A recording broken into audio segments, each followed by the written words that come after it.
Dragon Ball Xenoverse 2 graphically looks pretty good.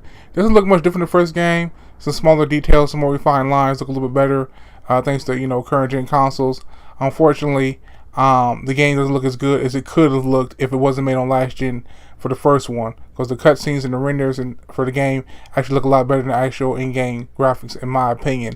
The game has this grayish, shadowy tint to it that I would recommend anyone turn the brightness all the way up.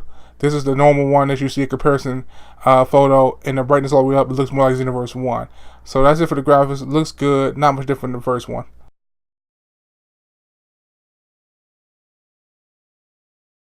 The single player multiplayer lobby is back. You can play offline in the single player lobby, or play up to 300 people now in the online multiplayer server. The master system is back. This time around, masters will be in the same spot unless you actually have them as your master. Then they'll be in one spot like they were in the first game. The location is switched, but they will not move from that spot. If you actually talk to your actual masters this time around, they're actually more inclined to give you something, instead of you have to randomly hope they give you a conversation and keep coming back and forth. So they might give you a super soul, might give you a piece of clothing, something like that. And it's pretty much the same as the first one, except it's better. They also added a full tutorial to teach you how to do every technique within the game, which makes this game seem more legitimate, like a fighting game, because the tutorial was something we needed in the first game. We didn't know how to do some moves. Unfortunately, you had to learn, and a lot of moves didn't come, until after the fact when people learned them. They also added a full training mode, so now you can see the damage scaling, how much damage you're putting, the output, transformation damage versus your default normal state damage, how to link combos together, the whole nine. So this is definitely more of a complete fighting game this time around, instead of it kind of just being all over the place and lacking a lot of the features that modern fighters have in the first Xenoverse.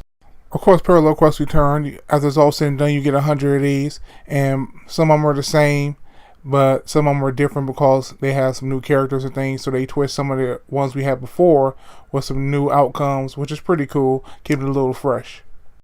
So they have these new things called expert missions, which are up to 6 players online co-op, and basically you fight a boss, and the boss is powered up through Toa's mind control abilities and enhancements, and each one is different. Some where you just fight one giant great ape that's souped up.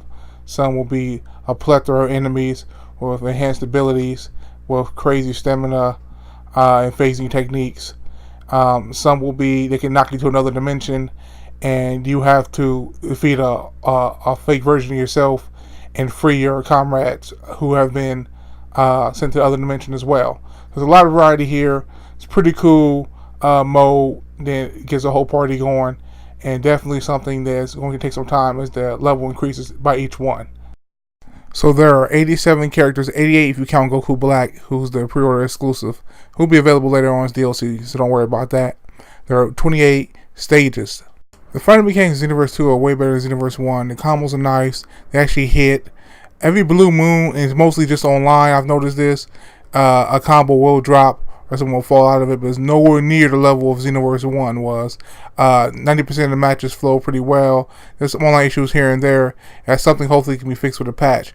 But the combat has definitely been improved vastly, and the game is better than it ever has been. It's clean, it's fast, it's responsive to 6 frames per second. It makes a big difference, and the game is definitely looking like one of the better competitors as far as the fighting games of Dragon Ball go. So the fighting elements are good, tight, responsive. There's room for improvement, but ultimately it's pretty good for the most part.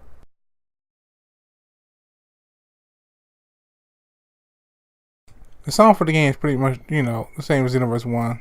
Some tracks are cool, but for the most part it's the same old thing. Nothing special.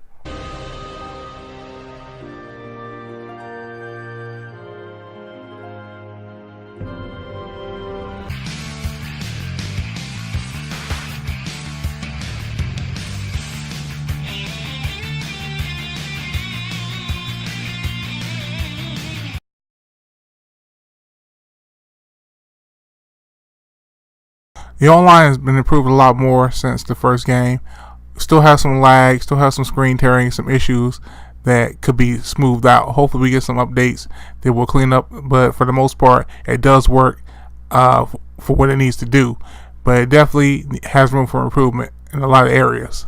So hopefully that gets addressed pretty soon.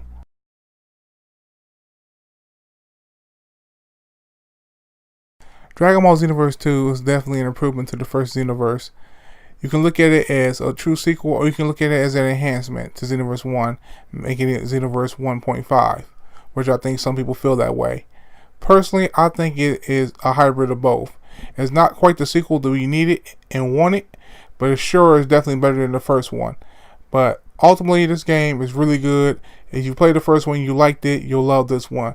If you didn't like the first one so much, I will still recommend you give this one a try and see what you think. So, that's it for me. Till the next video, I'll catch you guys later. Peace out.